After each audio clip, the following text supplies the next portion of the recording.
Hi you guys, my name is Cyan Gore and welcome back to my YouTube channel. I wanted to start off by wishing you guys a happy new year. If you're anything like me, 2025 was not your year. It's probably one of the worst years I've had in a while with reading and with my personal life. Also, the last month of the year, I ended up getting the flu, and then right after that, I had, what is it called? The throat thing. Oh my gosh, why did I just forget the name of it? I just had it. What is it called? Where you have a sore throat, but like really bad? Literally, what is this called? Strep throat. There you go. And then I had strep throat. So yeah, the last month of the year was not that great, but I feel fantastic now. It's a new year. My hopes is that this year's going to be amazing. And I hope you guys all have a great 2026 as well. With that being said, it is time to wrap up all of the books that I read in the year of 2025, which was a good bit, but my reading goal was 100 and I only read 80 because I was in such a huge book slump. As you could tell, I don't know what kind of content to film when I'm not filming reading stuff. So I just didn't upload for like half of the year, which is crazy. I'm not doing that ever again. So if I do get in a reading slump this year, which is probably going to be inevitable, what types of videos would you guys want to see that are reading related? Indie.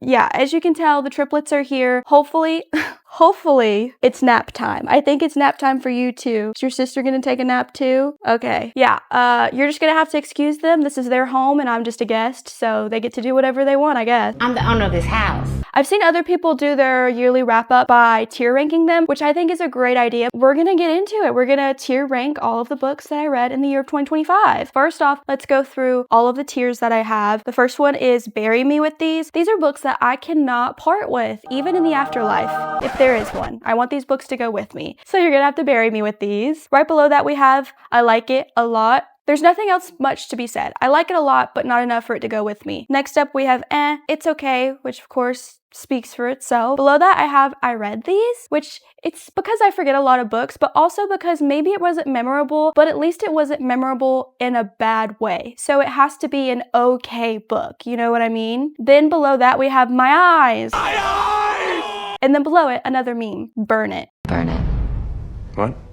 Did I say stand there and look stupid? No, I said burn it. Okay, these are books so terribly bad that they should not be in existence. With that being said, we are gonna go ahead and start off. The first one that I see that I remember reading this for the first book of the year in 2025, huge mistake, and that is A Love Letter to Whiskey. If you're unaware, this book is just glorifying two cheaters, and I absolutely hate this trope as someone who's been cheated on in the past. And if you watched one of my Bookmas videos where I told you guys all of my family drama, you will probably understand why I absolutely hate the cheating trope with everything in me, and I just don't think it should ever be glorified in a book. Don't get me wrong. In the past, when I had not been cheated on, I was like, why is cheating such a big deal? They cheat on you, break up with them, get over it, move on. But no, that shit hurts down to your core, and I wouldn't wish it on my worst enemy. Actually, I would, because I'm very hateful. As I've said, I hate that trope so much. So this, of course, is gonna go in the burn pile, okay? Absolutely not. Next up are The Stars Are On Our Side. This is a dark romance. The first one in the series, don't know what it's called, doesn't matter because I didn't read it this year, was really, really good. I also liked the second one, and I believe I liked the third one, just not super memorable, but I know that it was still good. So I'm just gonna put it in it's okay. Then we have The Housemaid Is Watching. I'm gonna put this in Burn It simply because the first book was great. I really enjoyed it. The second book, not that great. This book literally did not need to be made. Okay, I get it though. It was making a lot of money. It has a lot of traction. Get your bag. Here comes the money. Here we go. Money talk.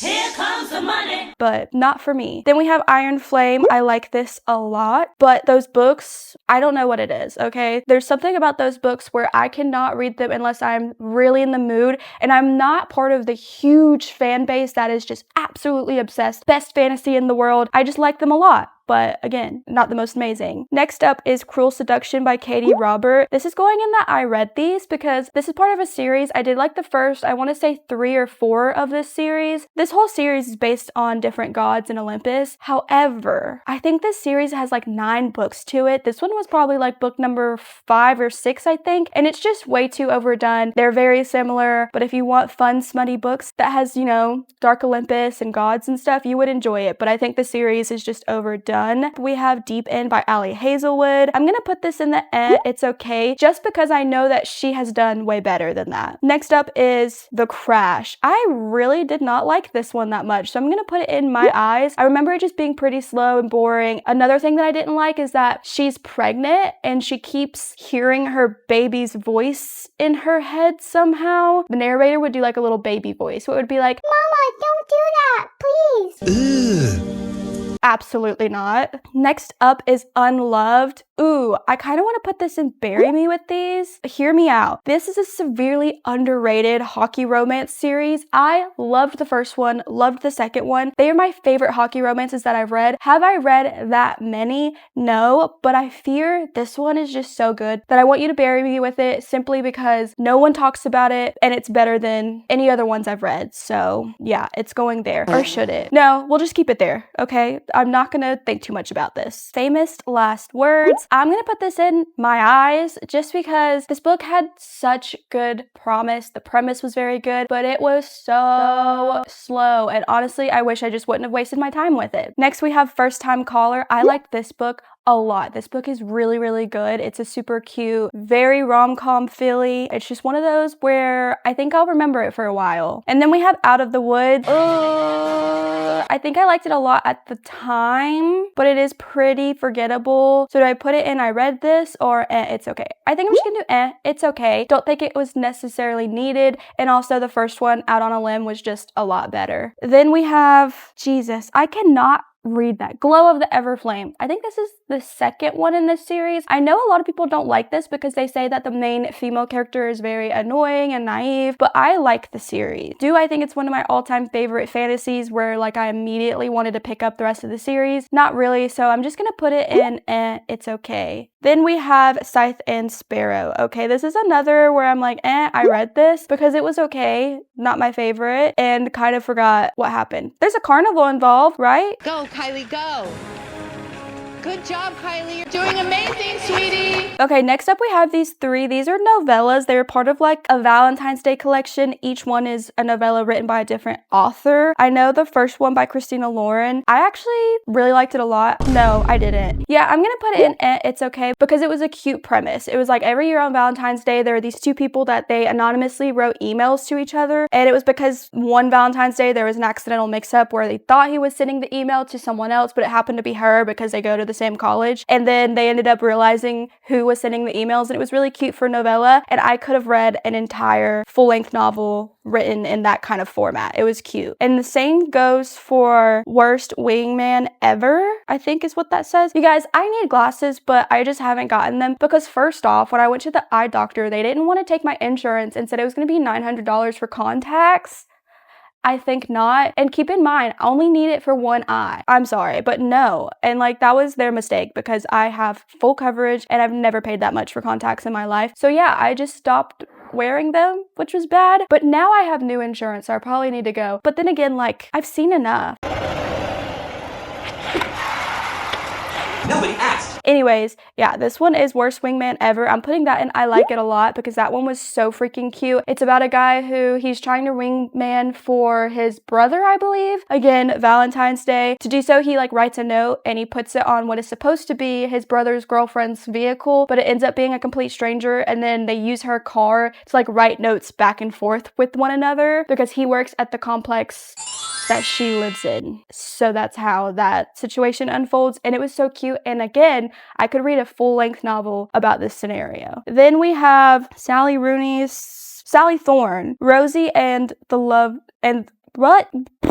Today, Junior? Rosie and the Dreamboat. Yeah, Burn It. This one was so bad. It was insta-love. It was literally they met because she got stuck in some kind of pod at a spa, and he was the EMT trying to help get her out. And before they even saw each other, they were flirting hardcore and they fell in love, and it was just so cheesy and I hated it. So Burn It. Next up, Rebel Witch. Bury me with this. Such a good trilogy. No, duology. Love the first one, love the second one. This series will forever be in like part of my top 10 books forever. It was just so good. Then we have Wild Side by Elsie Silver. While I am an Elsie Silver fan, I could not get over the fact that he was a wrestler in this book, and not like a pro wrestler, but like WWE, John Cena, that type, and it just kind of cringed me out. I'm sorry, but it did. So I'm gonna put it in it's okay. Next up though, we have Enchantra. This is another one. Bury me with it. I don't know how big this series is going to be, but this is the second one in the series. Love, love, love Phantasma. Another one of those books that I will just always think about, always remember. Surprisingly, the second one in the series was just as good. So highly recommend. Then we have, The Conditions of Will. This one, I'm gonna say I read this. No, actually, I'm gonna put it in my eyes. I think I gave it a 3 because I was trying to convince myself that it was okay. And it was, because of the fact that there's like a little mystery thing going on. I just didn't really like our characters. I know that's her thing. She writes imperfect characters, and a lot of people really love this book. I didn't care for the love interest or anything, so yeah, some people might be really mad about that, but it's going there because this is my rating. Mine, me, Cyan, hello. Next up, we have The Perfect Divorce. This is going in Burn It because, again, it's one of those where this book did not need to be created whatsoever. It was definitely a money grab. It wasn't that good. And yeah, that's all I have to say about that one. Then we have The Paradise Problem. I'm actually putting this in I read these because I don't really remember much about it. I do think it's fake dating. They go to a wedding. Yeah, that's that. Then I have Kiss the Sky by Krista and Becca Ritchie. I like these a lot. This whole series, and this one in particular, I think is the first one we get where it's focused more on Rose and what is his name? Something Cobalt. There's alliteration there. Connor Cobalt. Yes, and they are my two favorite characters, despite the fact that I just forgot his name. But yeah, I like that series a lot. Next up, None of This Is True. I read this. I don't remember much about it. So keep in mind that I read this. That's like in the same category as it's okay. It's just I don't remember much. So there we have it. The Wedding People. This is going to be a Bury Me With It. This, oh my gosh, I can't even talk about how amazing this book is. There's a space stored in my frontal lobe for this book because it was just that amazing. So read it if you haven't. Beautiful story. Absolutely love it. You will devour it. Then I have Silver Elite by Danny Francis. I like this one a lot. Yeah. That's all I really have to say. A dystopian, but more adult. So there you have it. Then we have One Golden Summer by Carly Fortune. I'm gonna put this one in it's okay because it was okay and I did like it. I didn't read the rest of the series before I read this one, so that was my mistake, but it was a fun summer read. Then we have Malibu Rising. This is gonna go in it's okay because it was just okay. It's not my favorite TJR book. I still really liked it above some of these other ones, but I don't feel comfortable putting it in the I like it a lot category. What I do feel comfortable putting there, well, actually above that, is Carrie Soto Is Back. That book was so freaking good. Don't even know anything about tennis, but it did make me want to start playing tennis. And not to mention the character development, the storyline, everything was just perfection in my opinion. Then we have Kiss of the Basilic. I'm gonna say my eyes. Look, the plot for this one, it was pretty good, but the amount of smut in this book was absolutely ridiculous, and some of the plot lines with the smut, just too much, okay? The plot, it was there. It was just absurd. If any word could describe it, it's absurd. And then we have It There, Vicious Games. I actually really liked this book a lot. It's YA. She ends up in a competition where it turns deadly and it's a bunch of snooty rich girls. And I just love everything about it. It was chaotic and it was a good time. The Confidence of Wildflowers. This one's gonna go in the it's okay, just because even though it's an age gap romance, it felt a little bit too juvenile, which I understand because she's like 18, taking the summer off, decide not to go to college, and he's a grown man with a child. There is only one thing worse than a rapist. Boom.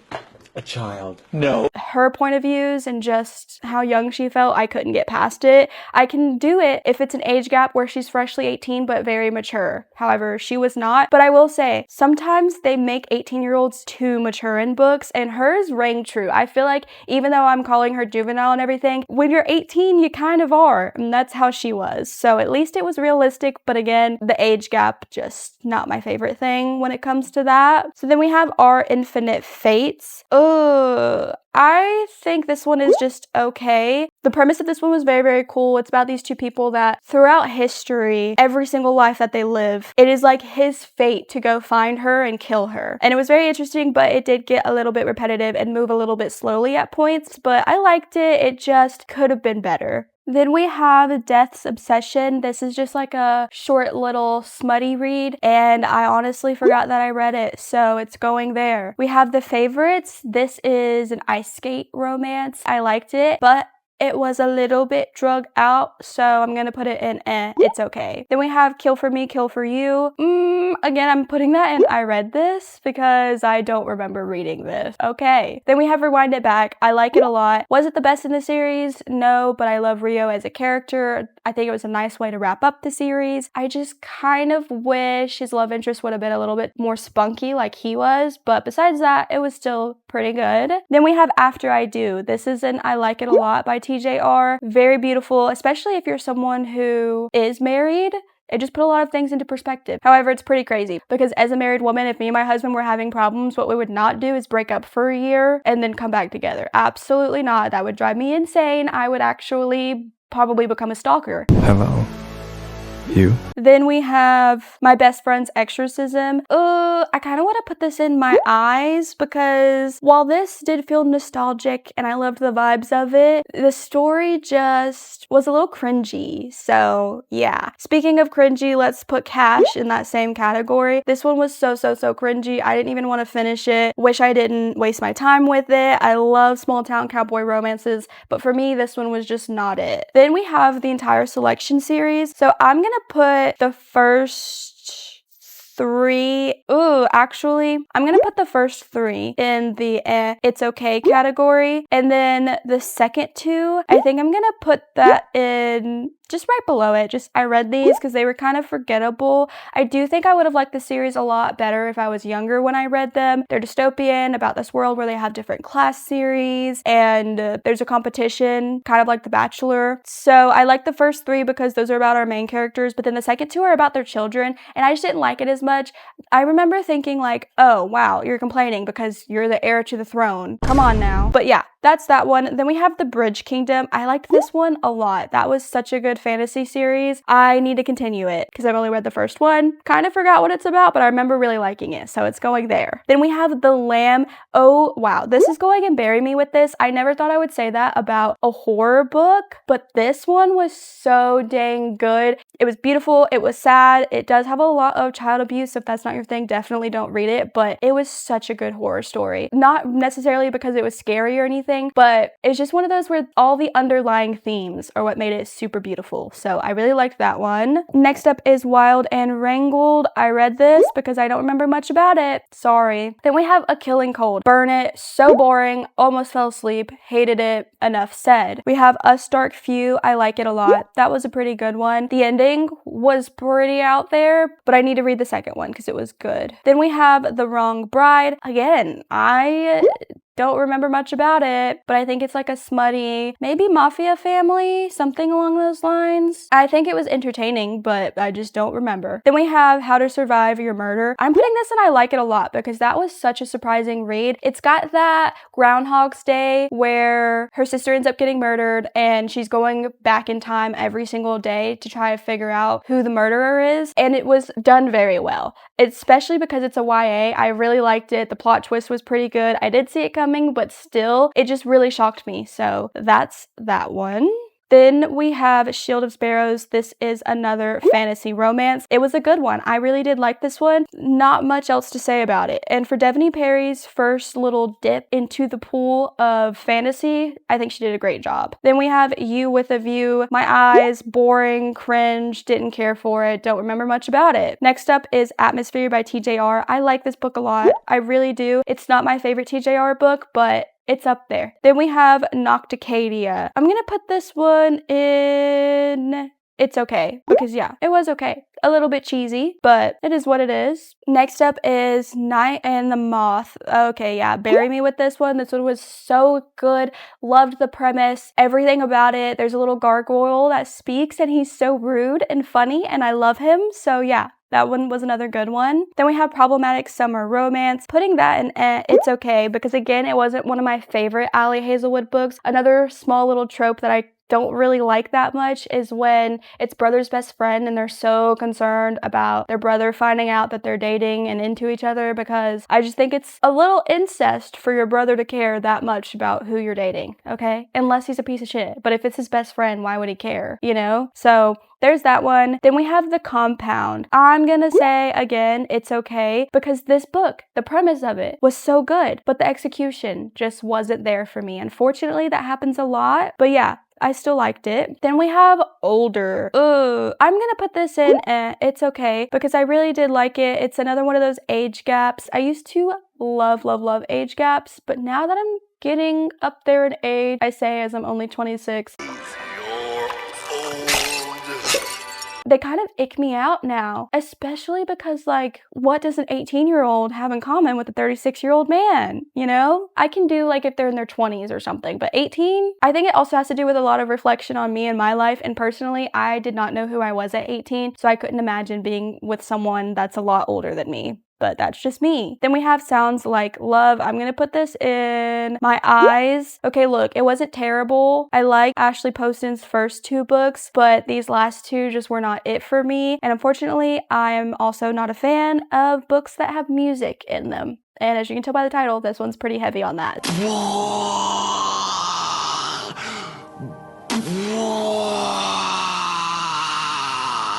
Then we have We Were Liars. This one's okay. The plot twist at the end really got me. I was not expecting it. It was very, very sad at the end, but there were some parts of it that were just boring and moved a little bit too slow for me. Then we have Funny Story. I actually liked this a lot, which is surprising for me because I'm one of those people that I'm not a huge Emily Henry fan. I'm just gonna put that out there. I know everyone loves her. It's kind of like a cult at this point. If you hate her, you have no taste, allegedly. But I find a lot of her books pretty slow and just not my speed. That's my opinion! But this one, I thought was a good one. Happy Place and Funny Story, I actually really enjoyed. So that was surprising for me. Next up, Time of Our Lives. Oh, I'm gonna put that in My Eyes. It wasn't terrible. Again, I know that Jessa Hastings is known for writing imperfect characters, but I feel like after reading Magnolia Parks and the fact that she just keeps doing it where she's kind of making shitty characters, it's like, okay, I would like to like at least one character from your books, and this feels a little bit repetitive. Just changed the characters a little bit, you know? So yeah, that's why that one's going there. Then we have Wisteria. Okay, a part of me wants to put this in Bury Me with It. Actually, I think I am. And that's just because the whole series as a whole is amazing. Was the third book the best in the series? No, I think the first one is, but I want the whole trilogy with me, okay? Because just overall, perfect series. Love the vibes, love everything about it. So that's going there. Then we have Ghostwriter by Julie Clark. Another one of those books where the premise was good, but the execution just was not. And I don't remember much about it. Just remembered thinking that it wasn't that great. So there's that one. Then we have Next of Kin. Gonna put this in My Eyes just because it was bland, boring, not that great. It was okay, but cheesy, and it could have been better. Next up is Gothicana. Okay, I'm gonna put that in It's Okay. It's kind of on the same boat as Nocticadia. They remind me a lot of each other, where they're dark academia, professor, some kind of mystery going on at the school, and like, I like that genre, but it's not my favorite, so that's where that's going. Then we have The Tenant. I actually really liked this Frida book. I thought it was interesting. Was it predictable? Yes, it was, but all of the little petty things, almost like pranks that were happening to the husband in this book, I absolutely loved, okay? Then we have Shadow and Bone and Siege and Storm. Okay, I'm gonna put these in. I like it a lot. Not my favorite fantasy series. I need to finish it. I did actually film me reading both of these, but I didn't finish the third one. Hopefully this year I'll finish the third one and then I can combine all the footage and make it one video. But I do like those. Okay, next up, these are books that I have recently read. So we have Local Woman Missing.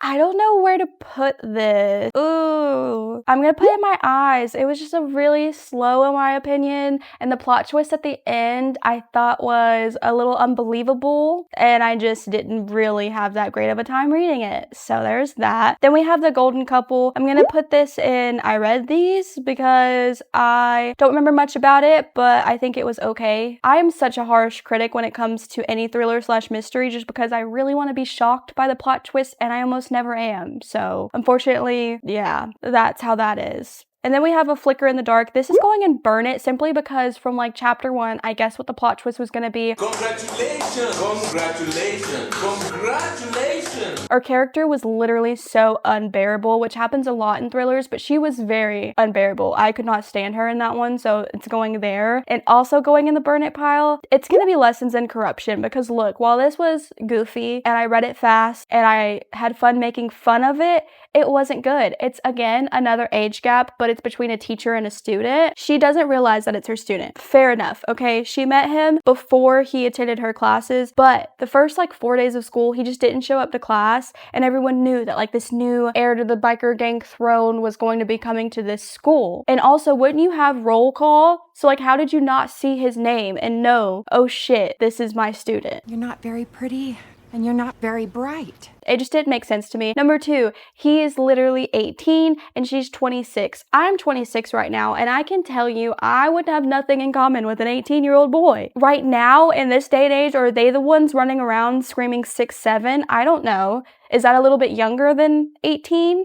I'm not sure. But I know that when I was in high school, YOLO and hump day was a thing. So like, come on now. Anyways, yeah, that's why that's going in Burn It. Then I have Fair Catch. I actually really like this a lot. It is a football romance. It's brother's best friend. She is a football kicker. He's on the football team. Don't quite remember what he does on the football team, but it was cute. Yeah, that's enough said, I think. Then I have The Intruder by Frida McFadden. I'm also putting this in I like it a lot. Again, it's another one of those better Frida thrillers. I find with a lot of hers that the plot twist can be kind of predictable, but I really like the intrigue in it and how she leaves off every chapter with you never really knowing what's going on. There's always multiple point of views, and you're not quite sure if the point of view is the character you think it is, but it kind of alludes to, it might be this character, but then you realize at the end, like, oh, that's not who I thought it was. Does that make sense? So like the point of views throw you off, and I really love when authors do that, and she does it in quite a lot of her books. But yeah, I enjoyed that one. Then we have Ninth House by Leigh Bardugo. This is another dark academia. I really like this one. It's dark academia. The magic system is unique. Really enjoyed it. Don't have much else to say. Then we have Pretty Girls by Karen Slaughter. I'm putting this in the it's okay because I did actually like the premise of this story. I just think that, again, the character is kind of dumb in here. Okay, and this is one of those stories where you find out pretty early on who the killer is, but you're just kind of trying to figure out why they're doing this or what happened. And in this one, that's what that is like. But I would prefer to not know who the killer is in the beginning, right? Like, I don't want to be chasing after the killer once we figure out who it is. I want us to be like, ooh, I'm suspicious of this person, this person, this person, this person. And then at the end, I'm like mind blown by, wow, it was this person all along. I hope that makes sense. But yeah, that one also felt very dark and eerie to me because it takes place in Georgia in a lot of areas that I've been to, so I think that's also why it just creeped me out a little bit too much. Also, it has a lot of heavy details about the abuse that the women went through in that book, so another thing I didn't prefer. But that's that one. Then our last book, which actually I guess I didn't put this in the order of what I've read this year because I read this a while ago, but that is The Woman by Kristen Hanna. I'm gonna put this in. I like it a lot. It wasn't my favorite Kristen Hanna novel, but it was still really interesting. I do think above above all else, The Nightingale's gonna be my favorite. This one was good. It takes place during the Vietnam War. It's about the women during that time. In particular, this woman was a nurse, and it also covers the aftermath of how she was treated after the war. And it has some little romance stuff going on in there, so that one was pretty good. But yeah, that's it. Wow. I kind of raw dogged this in the fact that I didn't put too much thought into what I was ranking everyone. I just kind of did it as what felt right in the moment. If you don't agree with my rankings, that's totally fine because like I've said, it's my ranking, but that is it. If there's anything I've learned, it's that I read a lot of books that were just okay, but I also did have a good bit of I like it a lot. And I have 8 books that made it to the Bury Me With These piles. So my casket's gonna be kind of heavy, but that's okay. Anyways, that is it for this video. Let me know your top tier books that you guys read this year, or if there were any that were just complete garbage that you want me to steer clear from. And again, I hope that you all had an amazing 2025, but here's to an even better year. I hope no one has nothing but happiness, you're healthy, and you just have a good year, you know? But yeah, that's it for me. Thank you guys so much for hanging out with me today, and I will see you in the next one. Bye!